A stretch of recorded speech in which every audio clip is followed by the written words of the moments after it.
196페이지 문제집 볼게요. 196페이지.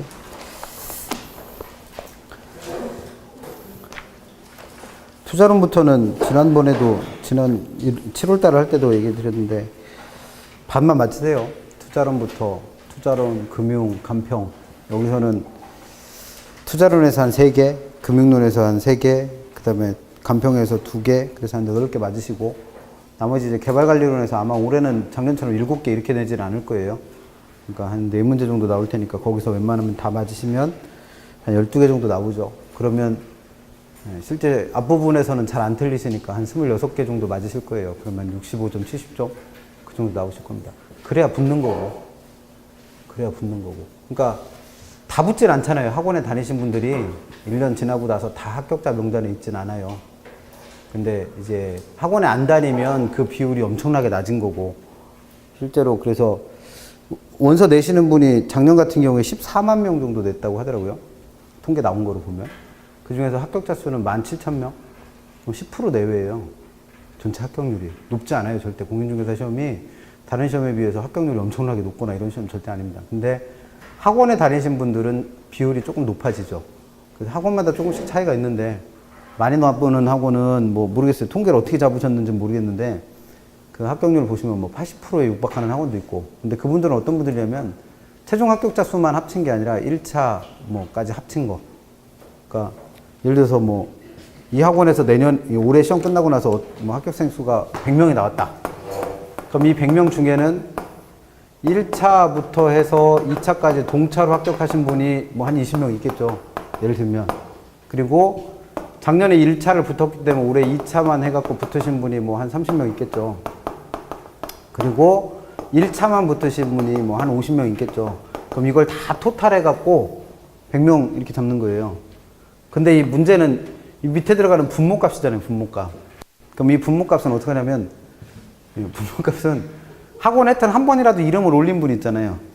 그분들 이름을 다 넣는 학원이 있고, 예를 들어서 나는 11월부터 뭐 10월 달까지 학원을 11월 한 달 다니다가 말았는데, 아니 11월 한 달 다니다 말았는데, 뭐 어쨌든 그분도 이 안에 포함시켜서 하면 이 비율이 엄청 낮아지겠죠. 그러니까 어떻게 하는 거예요? 이게 10월 달 마지막에 9월, 10월 과정 있잖아요. 이때까지 쫓아오신 분만 가지고 여기다 집어넣어요. 그래 비율이 높아질 거 아니에요.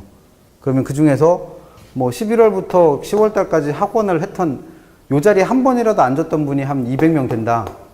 그럼 200명 분의 100명 이렇게 하면은 비율이 확 떨어지잖아요. 그러니까 이걸 이렇게 안 하고 여기까지 9, 10월 과정까지 등록하신 분이 한 120명 된다. 그럼 120으로 집어넣는 거예요. 그러면 합격률 어마어마하게 높죠. 근데 엄밀히 말하면 합격률 그러려면 이것만 재야죠. 최종 합격자 수만.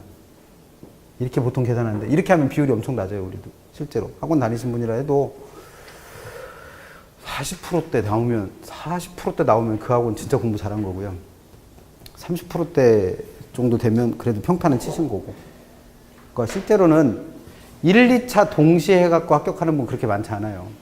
대부분은 작년에 1차 하고 올해만 2차 하셔갖고, 그래서 2차 수업 들어가 보시면 1차 안 듣는 분들 중에 2차 듣는 분들이 꽤 많죠. 그분들이 사실 합격률을 다 올려줘요. 2차만 하시는 분들이. 그래서 1, 2차 동차로 해갖고 붙는 분들 생각보다 많잖아요. 그리고 학원에서는 그렇게만 통계 내면 통계 내는 게 의미가 없으니까 1차 합격생까지 포함해서 통계를 내죠, 보통. 그렇게 해서 합격률이 높다고 하는 거예요. 그렇게 해도 60%대면 그렇게, 하여튼 이렇게 해서 통계를 내갖고. 그러니까 학원에 다니신 분들, 그러니까 분모값도 사실은 되게 웃긴 거잖아요. 하여튼 학원을 한 번이라도 거쳐간 분은 우리 학원 수강생 아니요. 그럼 그분을 다 포함시켜서 통계 내면 엄청나게 수치가 낮아지잖아요. 그러니까 그분들은 다 빼버리고 우리 학원 안 다닌 사람인 척하고 마지막에 이제 9월, 10월 과정까지 지나간 사람만 해서 통계 내니까 80%대가 나와요. 그러면은 그거 보고 뭐라고 생각해? 야, 저 학원만 들어가면 다 되나 봐. 10명 중에 8명 붙어 나가는 학원이니까 다 붙나 보지? 근데 절대 그렇지 않습니다. 합격하시는 분들은 뭔가 좀 달라요. 실제로 보시면. 그래서 생각보다 쉽지 않아요. 공인중개사 시험. 해봐서 아시겠지만. 그래서 이제 뒤로 갈수록 만만하게 보신 분들은 좀 큰 코를 다치시죠. 그래서 남은 기간 이제 이거 왜 지우셨지? 날짜 붙여놓으시더니 없었나? 오늘 명대 해봤으니까 한 80 며칠 남았을 것 같은데 89일? 85일? 예, 그 정도 남은 것 같은데 잘 해보세요. 남은 기간 동안만 잘 하셔도 돼. 그래서 투자론에서 아무리 못 맞춰도 2개 이상은 맞아야 되고요. 금융론에서 아무리 안 나와도 3개는 맞아야 되고, 간평에서 다 틀리더라도 1-2개는 맞아야 되고, 그 다음에 개발관리론에서는 그래서 다 맞아야 되고, 그렇게 해야 붙어요. 그러니까 투자론에서 꼭 맞춰야 되는 부분이 아까 말씀드린 위험과 수익, 그 다음에 그 위험과 수익에 대한 얘기하고, 포트폴리오하고, 아까 외우시라고 했던 영업현금 흐름하고 지분 복귀에 계산하는 거, 여기선 틀리면 망하는 거예요. 그냥 투자론 시험에서는. 그래서 그 부분에서는 절대 안 틀리게 하세요. 그렇게 해서 실력이 쌓이는 거죠, 뭐. 요번 주부터는 보니까 주말에 토요일 날 민법하고 개론하고 2개 다 수업하시는 것 같던데? 부족하시다고 생각되는 분들은 토요일 날 쉴 틈이 있어요. 그날 나와서 들으세요. 그래서 아마 토요일 날 와서 수업하실 때는 저보다는 친절하게 강의하지 않을까요? 특강이니까 아무래도. 그러니까 왜냐면 토요일 날 수업 듣는 건 진도 부담이 거의 없어요. 저도 토요일 날 주말 특강이나 오후 특강 해봤지만 다른 선생님이 하고 있는, 다른 전임 선생님이 하고 있는 학원에 가서 강의를 하면 제일 부담이 없는 게 뭐냐면 안 끝내줘도 돼요. 진도를 그냥 내 마음대로 정하면 돼. 그냥 요번 수업 때는 경제론만 할게요. 요번 수업 때는 투자론만 할게요. 이렇게 하고 진도 나가도 뭘 할 사람 아무도 없거든요. 그러니까 되게 편안한 마음으로 수업을 해요. 근데 실제 이제 본래 강의를 하다 보면 안 끝내드리면 큰일 나잖아요. 그러니까 다 끝내야 되니까 시간적으로도 쫓기고 그러다 보니까 뭐 어쩔 수 없이 그런 부분 생기는데, 그래서 특강이라도 열심히 들으세요. 주말에라도. 그래서 학교론 민법 2번씩 들으면 아무래도 실력 좀 많이 도움이 되겠죠. 그렇게 하는 학원 많지 않아요. 토요일 날 그렇게 오후에 주말만 만들어주는 학원이 대체로 어떤 학원들이냐면, 그 원장님이 민법 선생님이요. 원장님이 개론 선생님이에요. 주말에 어차피 본인 학원에 나와 계실 거 아니에요. 노는이 뭐예요? 수업해 주는 거지. 그렇게 하는 학원 아니면 사실 그런 특혜 별로 없거든요. 근데 여기는 뭐 원장님이 세법 강의를 하시긴 하지만 그거랑 상관없이 따로 선생님 2분을 따로 오신 거니까 비용도 생각보다 많이 발생해요. 만약에 저보고 토요일 날 수업해 주세요 그러면 그냥 평일 날 수업하는 것보다 더 받아야 오지 절대로 안 와요. 애랑 놀아야 되니까. 주말을 포기하고 온 거 아니에요, 그분들은. 그래서 민열 교수님은 사실은 맨날 전화해서 대단하세요 그러거든요. 주말에 이렇게 와서 수업하시는 거 보고. 그래서 선생님도 사실은 일정 부분 희생하는 부분이 생기는 거고, 여러분들도 일정 부분 희생하는 부분이 생기는 거니까 그렇게 해서 좀 실력을 많이 높이세요. 그래서 그게 언제까지 진행이 될지 모르겠는데 어쨌든 2번씩 들을 수 있는 거잖아요, 일주일에. 그러니까 많이 들으셔서 남은 기간 동안 좀 보충하세요. 1번부터 봅니다. 이런 얘기를 자꾸 하고 수약하는 이유는 문제 풀다 보면 분명히 열딱지가 날 거예요. 그래서 미리 이제 마음을 진정시켜 놓고 가는 거죠. 1번부터 갑니다. 다음은 투자의 개념과 이에 관련한 설명이다. 가장 거리가 먼 것. 1번. 투자의 개념. 지출 지문입니다. 장래 불확실한 현금 수익과, 왜냐면 미래 수입이 얼마가 들어올지는 정확히 모르니까. 그래서 불확실한 미래 수익과 현재 나가는 돈은 얼마인지 정확하죠. 그래서 확실한 현금 지출을 서로 맞바꾸는 행위를 두고 뭐라 부를까? 투자라고 정의합니다. 그래서 투자라는 건 미래 불확실한 수입을 얻기 위해서 확실한 현재 소비를 희생하는 행위라고 정의하기도 하죠. 그래서 1, 2번이 다 투자의 개념으로 기출됐었던 지문. 3번. 불확실한 미래 현금 흐름이라는 의미는 위험이 수반된다. 불확실성이라는 건 위험을 뜻하니까. 위험이 수반된다는 걸 의미하며, 이를 감수하지 않고 투자를 하는 경우가 진정한 의미의 투자다. 위험을 감수하지 않았을 땐 투자로 보지 않는다고 그랬잖아요. 그래서 3번이 틀렸네요. 그럼 4번. 투자에는 위험이 수반되므로 이 위험에 대한 대가가 따르게 되겠죠. 그래서 이 위험을 무릅쓴 대가가 뭐다? 수익률인 거죠, 수익률. 그 다음 5번. 투자자의 요구 수익률은 현재 소비를 희생한 시간에 대한 대가가 포함되어야겠죠. 이걸 두고 뭐라 그랬어요? 무위험률. 그리고 불확실성. 이게 위험이잖아요, 위험. 그래서 위험에 대한 대가를 무릅쓴 부분을 위험 할증률. 그래서 요구 수익률이 무위험률과 위험 할증률을 포함하고 있는 이유가 이런 이유 때문입니다. 그래서 틀린 거 몇 번? 3번. 나오면 고마운데 잘 안 물어요. 다 맞을까 봐. 2번. 다음은 투자와 관련된 설명입니다. 틀린 것. 1번. 투자 위험에 따라 추가적으로 요구되는 수익률. 그럼 이게 위험에 대한 대가잖아요. 그걸 위험 대가 또는 다른 말로 위험 할증률이라 부릅니다. 위험 할증률.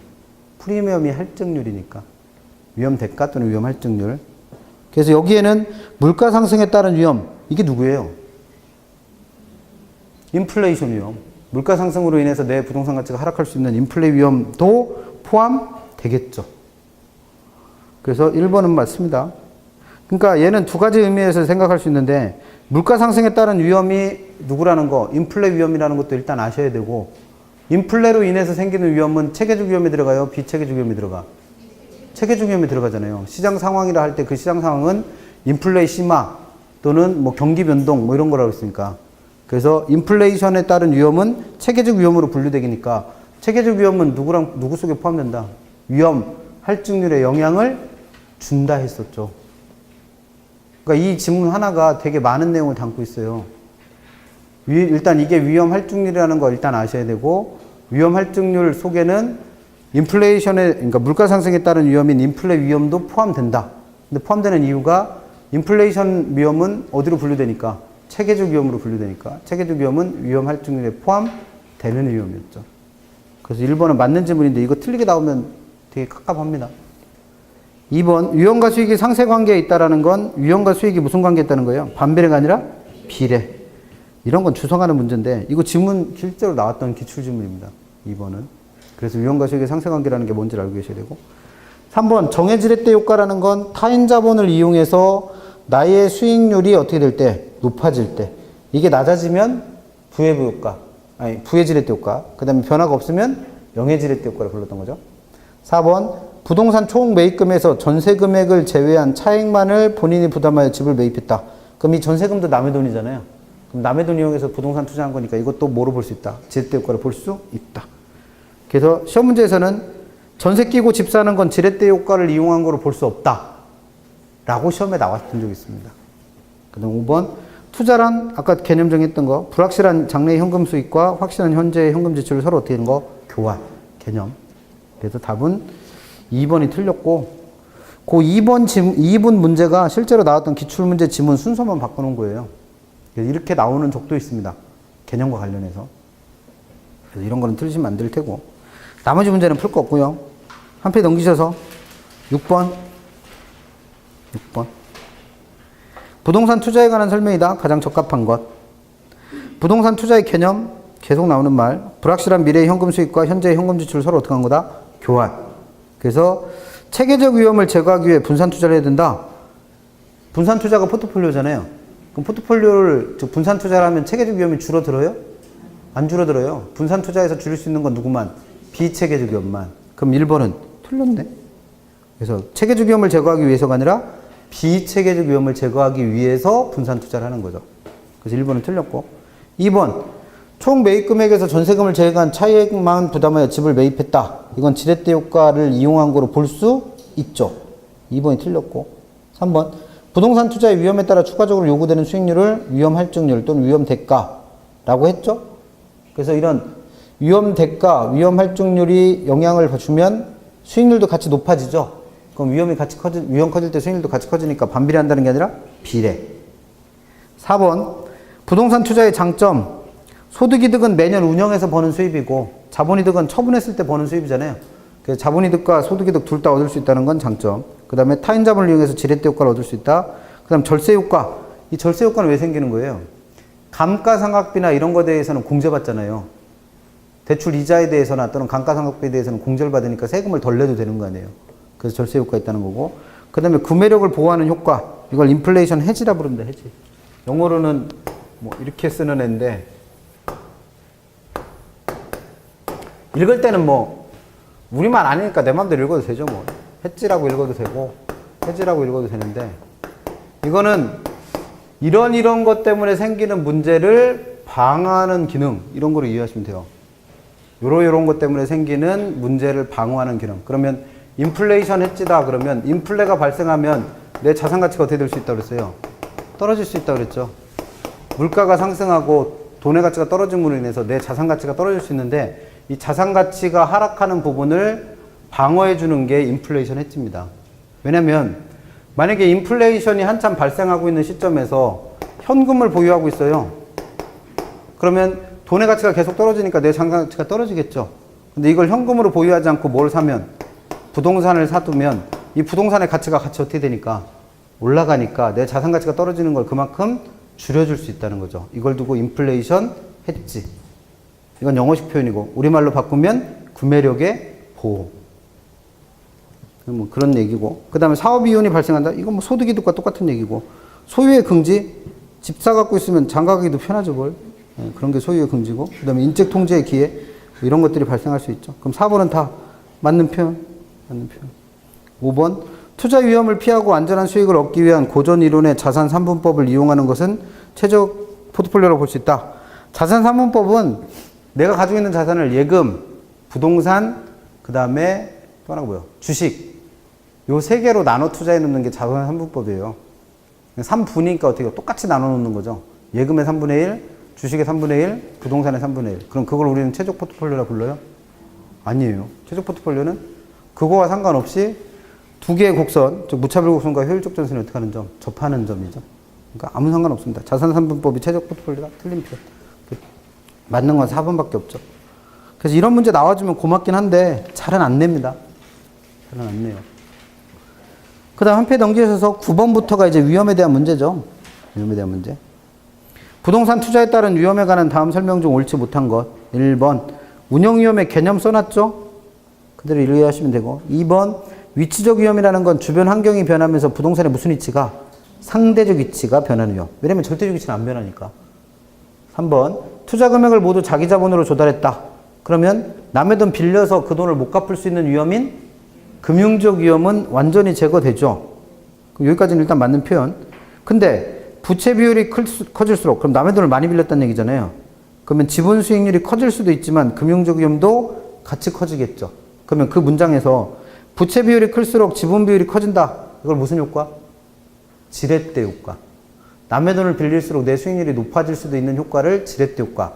그럼 지렛대 효과로 인해서 수익률이 높아졌으니까 위험도 작아진다가 아니라 금융적 위험이 커지기 때문에 위험도 같이 커집니다. 그럼 2번도 맞는 표현. 3번 법적 위험의 개념. 정부의 정책이나 법률 개정 등으로 인해서 수익이 변하는 걸 말하고. 5번 기준금리 인상에 따른 이자율의 변화. 이거는 뭐에서 배우신 거예요? 변동금리. 고정금리, 변동금리 할 때 변동금리에서는 누가 변하면서 기준금리가 변하면서 시장이자율이 변할 수 있다고 그랬죠.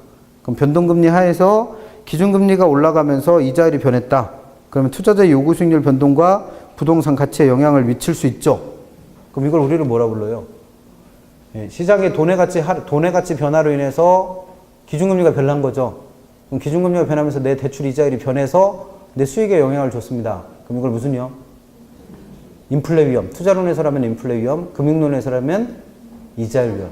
그 누구랑 구별하시라? 금융적 위험과 구별하시라. 구별해 보면 이게 혼동하는 분이 가끔 있어서 이런 문제가 나오는 건데 금융적 위험이나 인플레 위험, 그 중에 이제 지금 설명한 건 이자율 위험이라 불리는 애죠.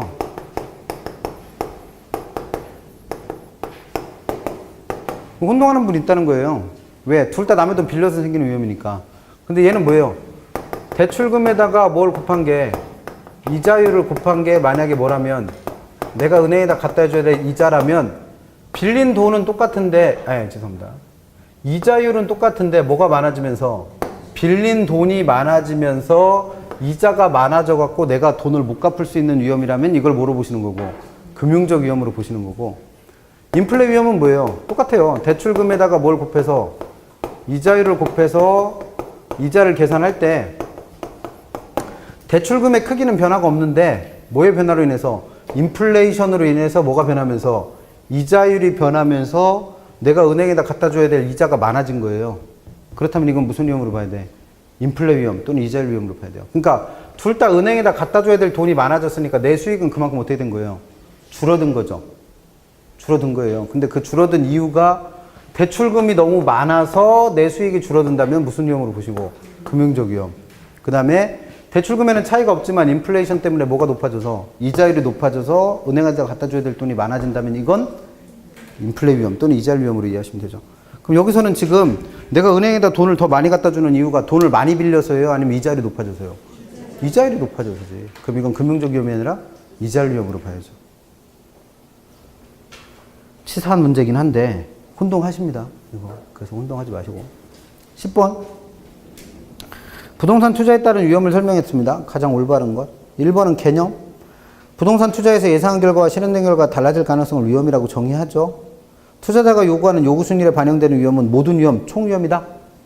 총위험 속에는 체계적 위험과 비체계적 위험 포함되죠. 근데 비체계적 위험은 위험 할증률에 포함되지 않고 그에 따라서 요구 수익률에 반영되지 않는다고 그랬으니까 요구 수익률에 반영되는 건 누구만? 체계적 위험만 이렇게 돼야죠. 그래서 1번은 틀린 거고. 2번 물가 상승률만큼 임대료가 인상되도록 임대계약을 체결했다. 그럼 내가 부담해야 될 인플레 위험을 누구한테 떠넘기는 거예요? 임차인한테 떠넘기잖아요. 그럼 이게 뭐예요? 위험의 전가. 전가. 그래서 위험의 제거가 아니라 뭐예요? 위험의 전가. 3번 사업을 뭐야 이게? 사업을 영위에 이게 뭔 소리야? 사업 영위에 모르겠어. 어떻게 해석할 수가 없네. 수익성에 관한 위험을 사업성 위험. 그럼 여기까지 맞았다고 봐야겠죠? 그럼 정부 정책, 법률 개정 등으로 인하여 투자 수익률에 영향을 주는 걸 법적 위험. 그럼 3번은 맞았죠? 읽을 수는 없는데 어쨌든 맞는 건 알겠고. 4번 입지 선정의 실패와 같은 위험은 무슨 위험이에요 이게? 위치적 위험이잖아요. 위치적 위험. 그럼 위치적 위험은 어디로 분류한다? 비체계적 위험으로 분류한다고 했죠. 그럼 얘는 분산 투자를 하면 피할 수 있는 위험이었죠. 그래서 두 군데 틀렸어요. 체계적 위험이 아니라 뭐고? 비체계적. 분산 투자를 함으로써 피할 수 있고. 정부의 확장 또는 축소적인 금융정책이나 재정정책이 시장이자일에 변화를 시켜 수익성에 영향을 줬다. 그럼 이건 수익성에 영향을 줬으니까 사업상 위험이다? 아니면 얘는 이자율을 변동시켰으니까 이자율 위험 또는 인플레 위험이다? 가 아니라 그게 나타나게 된 근원적인 이유는 뭐예요? 정부 정책 변화예요. 그럼 이건 무슨 위험으로 봐야 돼?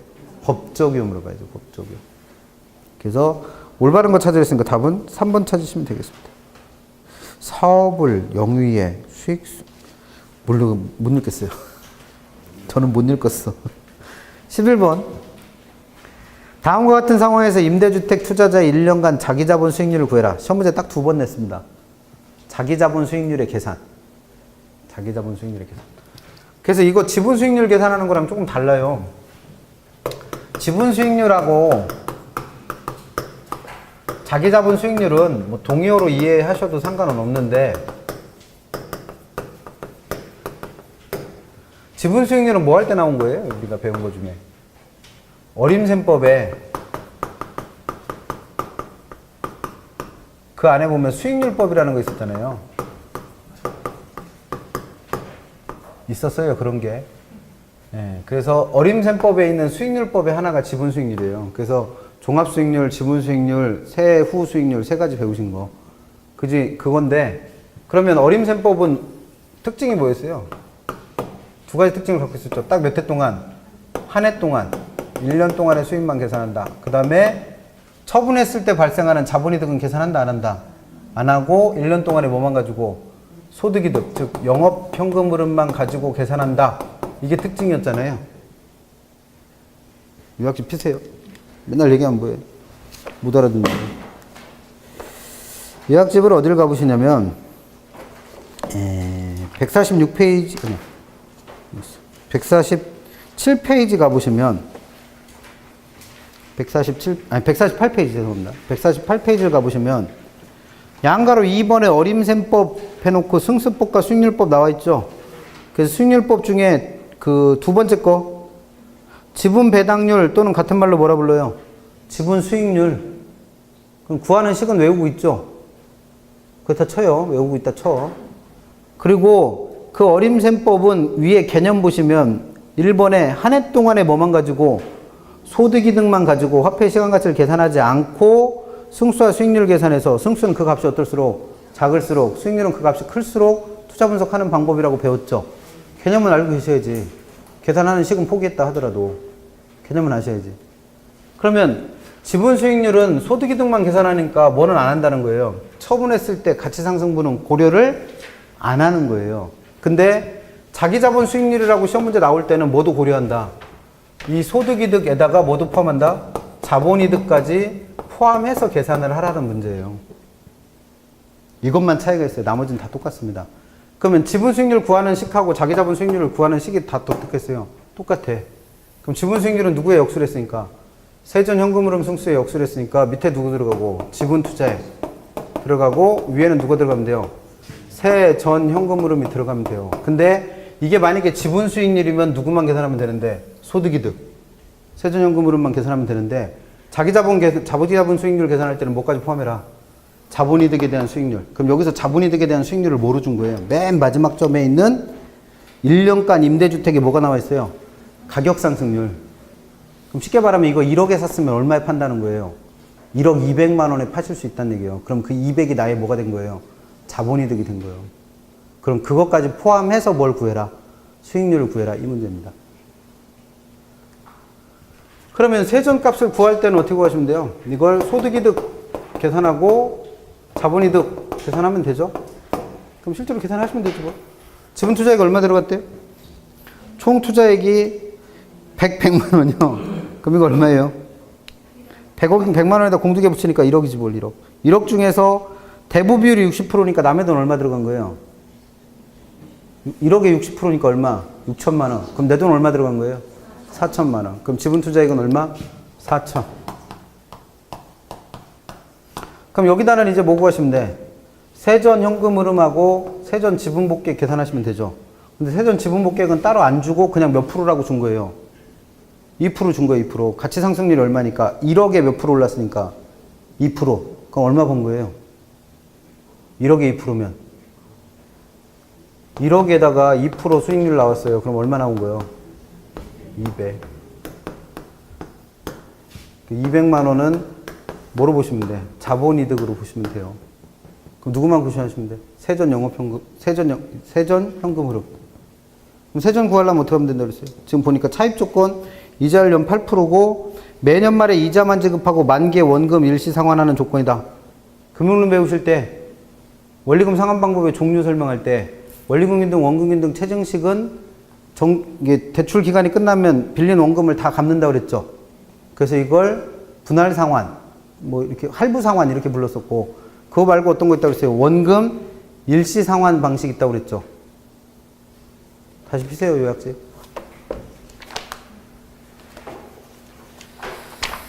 그래서 어디를 가보시냐면 165페이지 가보시면 원리금 상환 방법에 의한 구분이라고 해서 표 그려놓은 거 있죠. 그래서 활부 상환 저당 대출, 즉 완전 상환 방식이 우리가 일반적으로 배우는 원리금 등 원금기 등 체증식이랬죠. 그럼 얘는 어떤 특징이 있어요? 저당 기간이 끝날 때까지 내가 처음에 빌린 돈을 싸그리 다 갚는 거죠. 근데 그런 방식만 있는 게 아니라 그 위에 있는 누가 시험에 나온다. 원금 만기 상환 또는 원금 만기 일시 상환이라는 것도 시험에 나온다 그랬죠. 그게 이 문제예요, 지금. 원금 만기 일시 상환을 내는 이유는 뭐라고 그랬어요? 내가 은행에다 지불하게 될 부채 서비스액을 구할 때 뭐는 계산 안 해도 된다? 원금은 계산 안 해도 된다 그랬죠. 왜? 원금을 안 갚으니까. 매년 뭐만 갚는다 그랬어요? 이자만. 근데 원금 상환이 안 일어나니까 융자 잔고가 줄질 않죠. 그래서 융자 잔고가 매년 똑같으니까 이자의 크기도 매년 똑같은 거. 그러니까 이런 복잡한 말을 할 필요 없는 거예요. 그냥 뭐만 딱 써주면 돼요. 원금 일시 상환 방식이다. 이 말 한마디 딱 써주면 그 안에서 뭘 찾아내셔야 돼. 부채 서비스액 구할 때 원금 계산 따로 안 하고 이자만 계산한다. 그럼 그 이자가 얼마라는 거예요? 얼마 빌렸어? 6천만 원. 그럼 6천만 원에 얼마를 8% 이자 갚기로 했으니까 68, 48에서 480만 원이 1년 이자예요. 그 다음에 1년 동안 순영업소득은 얼마? 800만 원. 그러면 내가 구하려는 게 뭐니까? 세전 현금 흐름이니까 세전값은 어떻게 구해요? 순영업소득에서 부채 서비스액 빼면 되죠. 그럼 순영업소득 얼마에서? 800만 원에서 이자만 빼면 되죠. 그럼 6천만 원 빌린 거에서 얼마 곱하랬으니까 8%. 68, 48에서 480만 원. 그럼 이게 뭐고? 세전 소득 이득 계산한 거. 세전 현금 흐름 구한 거고. 요 200만 원은 부동산 가치 상승분으로 인해서 자본이득 구한 거잖아요. 그러면 내 수입은 얼마 되는 거예요? 4천만 원 중에서 여기서 얼마? 320. 그 다음에 거기다 520. 이렇게 되는 거죠. 그럼 얼마야? 4, 7, 4. 어떻게 되는 거예요? 그럼 계산해 보시면 얼마 나오겠죠, 뭘? 13% 나온대요, 13%. 시험 문제 2번 나왔습니다. 2번. 답은 11번. 그래서 풀어보시고. 그러니까 문제를 낼 때 지분 수익률 이렇게 물어보면 어떤 문제예요? 어림셈법 문제예요. 그러니까 이건 계산할 필요 있어 없어? 없고 자기 자본 수익률 이렇게 물어보면 두 개를 다 구하라는 거예요. 이게 뭐가 어려워? 안 배운 게 뭐가 있는데.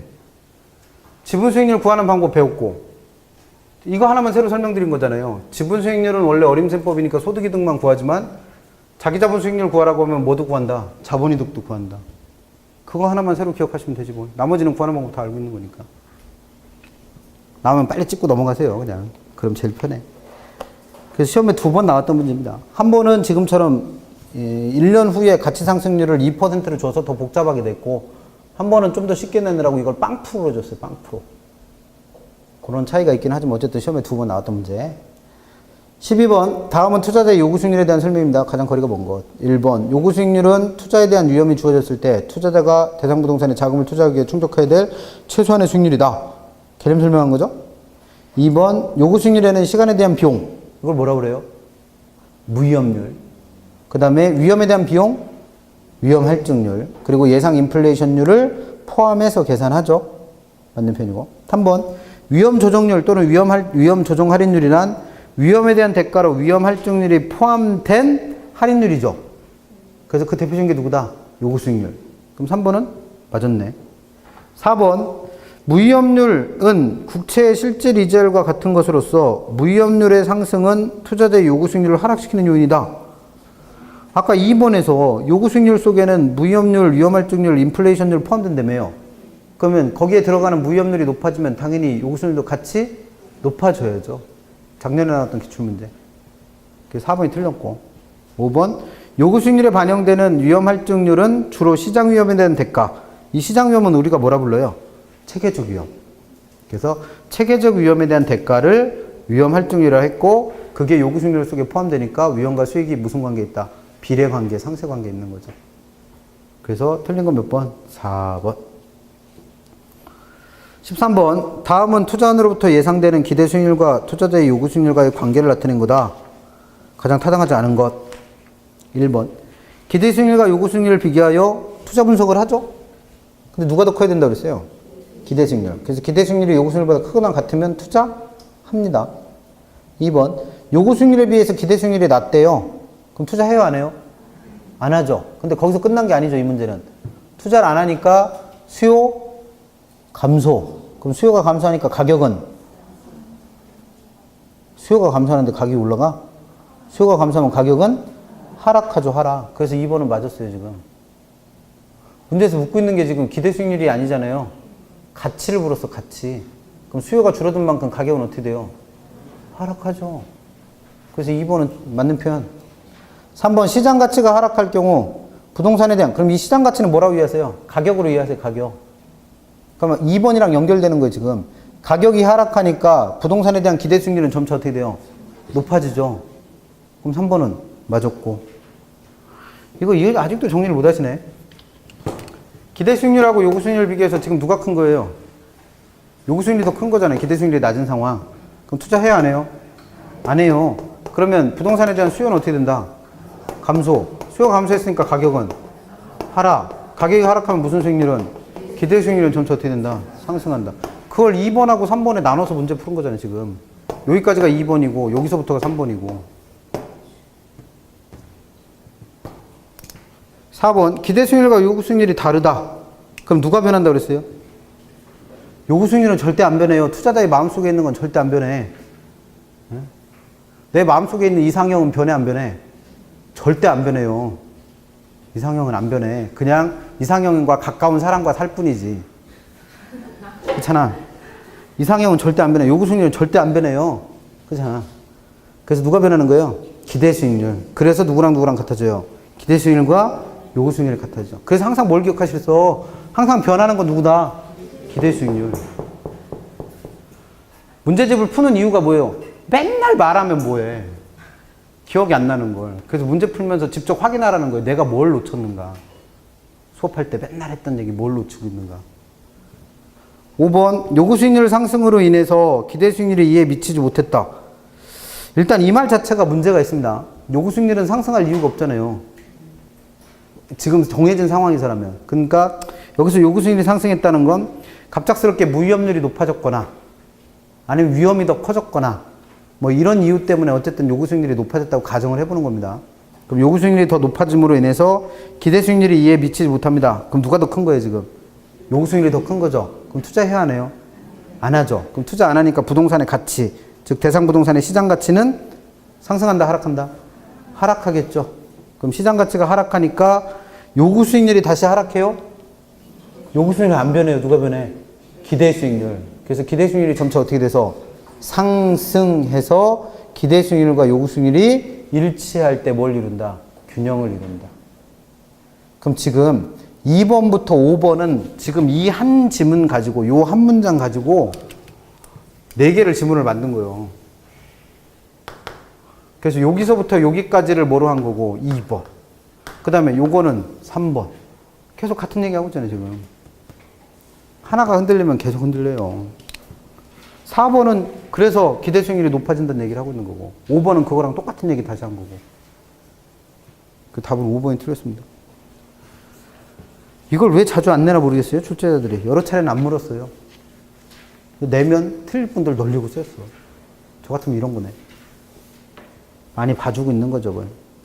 14번은 방금 전에 풀어보셨던 13번 문제를 수치로 내준 거예요, 수치로. 더 이해하기 편하시라고. 13번이 이해 안 되는 분은 14번도 반드시 풀어보세요. 15번은 문장 이해하다 끝나. 안 풀어버려도 되긴 하는데. 그냥 풀어만 볼게요, 한번. 실제로 나왔던 문제는 아닌데, 어떤 투자안에 대해 나홀로 씨는 투자를 하지 않았다. 그럼 지금 문제에서는 수익률만 가지고 얘기하거나 가치 가지고 얘기하잖아요. 그럼 투자하지 않았다는 얘기는 투자를 안 하는 상황이면 어떤 상황이에요? 만약에 수익률 갖고 얘기하면 기대 수익률하고 요구 수익률을 비교했을 때 기대 수익률이 더 작거나, 만약에 투자 가치와 시장 가치 가지고 얘기한다면 투자 가치가 더 작고 시장 가치가 더 큰 상황인 거죠. 이때가 뭐 한 거예요? 투자 안 했다는 얘기예요. 투자를 안 했다. 그 앞에 있는 문장.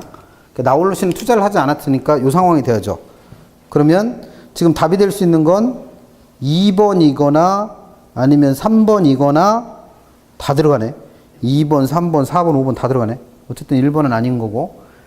그 다음에 뒤에 봐요. 그러나 동일한 투자안이 한세롬양에 의해서 투자가 되었는데 실현된 수익률을 보고 여기에 투자하지 않은 사실에 대해서 후회했다. 왜? 실제로 달성한 수익률이 자기가 예상했던 것보다 훨씬 높으니까. 그럼 어떤 관계가 되어야 되는 거예요? 투자 가치와 시장 가치는 그 뒤에 실현 수익률과 연결하지 않죠. 그럼 얘는 필요 없는 얘기고. 이거는 뭐 어쨌든 답이 될 수 없는 거고. 그럼 투자를 하지 않았다는 건 이 상황인데 실제로 실현된 수익률이 이 수익률보다 훨씬 어떤 거예요? 큰 거예요. 그러니까 투자를 안 한 걸 후회한 거죠. 그래서 이 상황이 되는 걸 묻고 있는 겁니다. 만드시느라고 고생하셨습니다, 문제. 이해가 되기는 해야죠. 무슨 얘기인지. 근데 실제 시험에는 이런 문제가 나올 일은 없으니까. 16번. 다음 자료에 따른 설명 중 가장 타당하지 거. 이 문제 또 넣으셨네. 한글 설명하다 판나는 문제.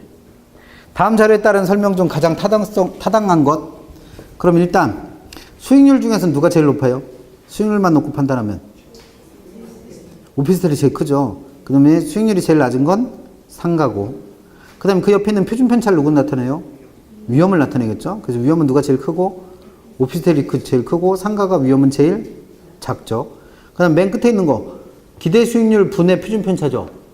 그럼 기대 수익률은 뭘 나타내요? 수익률을 나타내고, 표준 편차는 뭘 나타내요? 위험. 그럼 이건 수익률 분의 위험이죠. 이걸 네 글자로 뭐라 한다? 변이계수. 그럼 변이계수 가지고도, 변이계수도 위험을 나타내는 값이 됐으니까 그 값이 어떤 거? 가장 작은 게 유리하죠. 그게 누구예요? 신축 아파트. 표 보시면서 그 세 가지는 일단 생각나셔야 돼. 자, 그러면 1번. 상가가 실제 수익률이 기대 수익률과 가까울 가능성. 그러면 이 실제 수익률이 실현 수익률이고 실현된 결과고, 기대 수익률은 내가 예상한 결과라고 가정을 한다면 실현된 결과와 예상한 결과가 가까울 가능성. 그럼 이게 가깝다는 얘기는 위험은 크다, 작다? 위험은 작다는 얘기입니다. 근데 그 가능성이 가장 어떻대요? 약하대요. 이 두 개가 가까울 가능성이 가장 약하대야. 그럼 이 말은 전체적으로 봤을 때 위험이 크다는 얘기예요, 작다는 얘기예요? 위험이? 자, 봐요. 그러니까 이거 한글 설명하다 끝난다니까. 자, 봐요.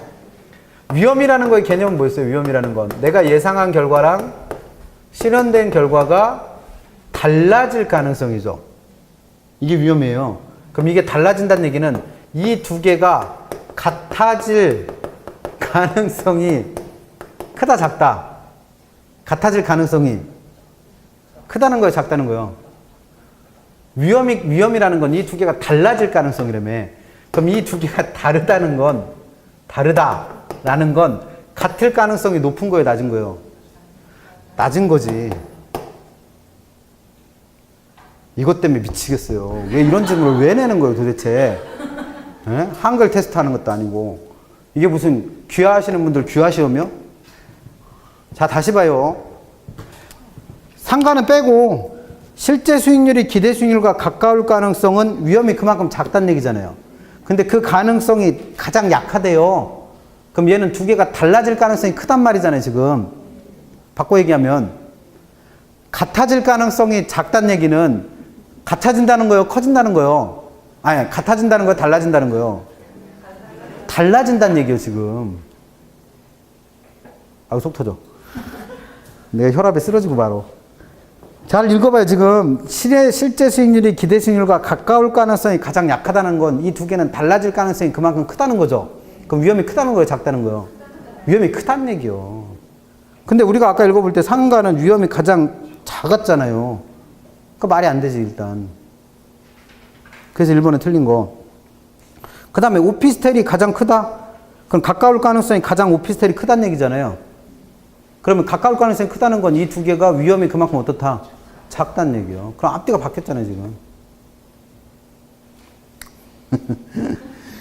2번. 그래서 이는 위험이 오피스텔이 가장 크다. 이거만은 맞죠, 지금. 잘 생각해봐요. 잘 생각해봐. 어차피 우리말이니까 집에 가서 곰곰이 생각하면 기억날 거예요. 2번. 기대 수익률만으로 투자 결정을 했다. 그럼 기대 수익률이 제일 큰 게 누구예요? 오피스텔. 근데 위험을 가지고 투자 결정을 한다. 그럼 위험이 제일 작은 거 선택해야 될 거네요. 그럼 누구? 상가. 그럼 2번이 맞았네. 3번. 일반적으로 수익률이 높은 투자는 수익률 주가 제일 높은 게 누구예요? 오피스텔. 그러면 그에 반비례하여 위험도 높아진다? 수익률 높은 애는 위험도 크니까 이거는 같이 움직이잖아요. 그럼 반비례가 아니라 뭐예요? 비례. 4번. 네 가지 유형의 부동산 수익률이 완전히 상호 연관되어 있지 않아 상관계수가 플러스 1이다. 이 말이 안 맞죠? 연관관계가, 그러니까 상관계수가 플러스 1이라는 건 다 똑같다는 얘기잖아요. 그러니까 플러스 1이 아니라면 이렇게 돼야죠. 완전히 상호 연관되어 있지 않다는 얘기는 서로 관계가 없다는 얘기니까 오히려 마이너스 1에 가까워졌다는 얘기죠. 그러면 분산 투자를 했을 때 위험은 그만큼 감소할 테죠. 그래서 플러스 1이 아니라 뭐 마이너스 1에 가깝게 이렇게 돼야 될 테고, 또는 뭐 플러스 1이 아니라면 이렇게 되겠죠. 그 다음 변이계수를 기준으로 판단했을 때는 누가 제일 유리하다고 그랬어요? 신축 아파트. 왜? 이 값이 제일 작으니까. 그 답은 몇 번? 2번 맞았고 1번 한글 잘 해석해 보시고. 17번부터 17번, 18번, 19번, 20번까지가 전부 다 뭐에 대한 얘기? 가중평균의 방법으로 뭘 구해라? 기대 수익률 구해라. 그러면 제일 쉬운 거 18번 한번 풀어볼게요. 가중평균은 어떻게 하는 거랬어요? 가중평균 하는 방법은 다 알죠? 확률에다가 수익률 곱하고, 확률에다 수익률 곱하고, 확률에다 수익률 곱해서 다 더하시면 되죠. 그러면 이거 뭐 따로 계산하지 마시고 그 표상에 수익률 5% 곱하기 확률 30%, 수익률 10% 곱하기 확률 40%, 호황일 때 수익률 15% 곱하기 30%. 근데 퍼센트 곱하면 숫자가 너무 커진다고 그랬으니까 확률은 뭐로 다 바꾼다? 소수. 그러면 5% 곱하기 0.3. 그러면 1.5 더하기 10% 곱하기 0.4. 그러니까 4% 더하기 15% 곱하기 0.3이니까 4.5. 그럼 1.5 더하기 4% 더하기 4.5니까 얼마 나와요? 10% 나오네. 답은 2번. 이런 거 나오는데 틀렸다. 그냥 망한 겁니다. 그 시험은. 잘 안 나와요. 이런 건. 쉬워서. 그 다음에 19번은 시장 상업별 추정 예상 순수익이 다음과 같은 부동산에 뭘 구해버려요? 이번에는. 분산값 구하래요. 분산값은 어떻게 구한다? 위험을 나타내는 값인 분산값은 최소자생법 뭐 이런 거 이용한다고 그랬죠. 그래서 분산값 구하려면 발생할 확률에다가 곱하기 기대값. 이게 평균값이랬죠, 평균. 평균값을 표시할게요. 평균값에서 뭘 빼요? 실제 예상되는 결과값. 근데 이게 마이너스가 될 수 있으니까 어떻게 해라? 제곱. 그래서 이 값들을 다시 어떻게 하면 돼요? 다 더하시면 된다고 그랬죠. 그러면 지금 같은 경우에 일단 이걸 분산값을 구하려면 불황, 보통, 호황일 때 일단 뭘 구해봐야 돼요? 평균 구하셔야 돼요, 평균. 평균. 그러면 얘는 발생 확률이 서로 다르니까 5천만 원 곱하기 얼마? 0.3. 그 다음에 뭐 1억 곱하기 0.4 곱하기 1억 5천 곱하기 0.3. 그래서 일단 평균값 구해야죠. 그러면 5천만 원에 0.3 하니까 1,500만 원. 그 다음에 1억에다가 40% 하니까 4천만 원. 그 다음에 1억 5천만 원에다 30% 하니까 4,500만 원. 그럼 아까 구한 거랑 똑같네요. 1억 나오네, 1억. 그럼 평균값이 1억이 나왔으니까 분산값 구하면 어떻게 된다? 확률 얼마에다가 0.3 곱하기 평균값 1억 빼기 첫 번째 불황일 때 수익률이 얼마예요? 5천만 원. 에 얼마? 제곱. 해서 어떻게 해요? 더하기. 두 번째 보통일 때 수익 발생 확률 40% 0.4 곱하기 1억. 그 다음에 결과값이 1억. 제곱 더하기. 그 다음에 세 번째 상황 발생 확률 0.3 곱하기 1억 마이너스 1억 5천 제곱. 이거 구하시면 되죠, 뭘. 근데 이거 이렇게 하면 생각해봐요. 1억에서 5천만 원 빼면 공이 몇 개요? 5천만 원이면 이렇게 되잖아요. 공이 이렇게 돼야 되잖아요. 7개 돼야지 뭐예요? 5천만 원 아니요. 그럼 거기다 뭘 한대? 제곱을 한대요. 그럼 25에다가 공을 또 몇 개 붙여야 돼? 이렇게 돼야죠, 이렇게. 미친 문제예요. 그래서 그렇게 구하셨나? 안 구하셨어요. 구할 때는 어떻게 했어? 10,000원은 다 빼고 일단 구했잖아요. 그래서 숫자가 이렇게 커지는 거예요. 그래서 실제 시험에서라면 이렇게 금액으로는 안 줄 겁니다. 뭐로 줄 거예요? 소수값으로 줄 거예요, 아마 소수값. 그 구하는 방법은 알고 있으니까 구하시면 되죠, 뭐. 그 다음에 실제 시험 난이도는 아마 20번 정도의 난이도로 낼 거예요. 20번 정도. 아니구나. 20번 정도가 아니구나. 20번은 따로따로 구하라고 그랬네. 포트폴리오에 이 문제 들어가 있나? 잠깐만요. 포트폴리오에 가보시면 이걸 왜 꼭 포트폴리오 문제를 넣나 모르겠네. 실제 우리가 풀어야 될 난이도 정도의 문제는 224페이지 가셔서 42번 보세요. 224페이지 42번. 다음 포트폴리오 자산 비중 및 경제 상황별 예상 수익률 분포가 다음 표와 같을 때 포트폴리오 뭘 구해라? 기대 수익률 구하래요. 실제 시험 문제 난이도는 이 정도로 낼 겁니다.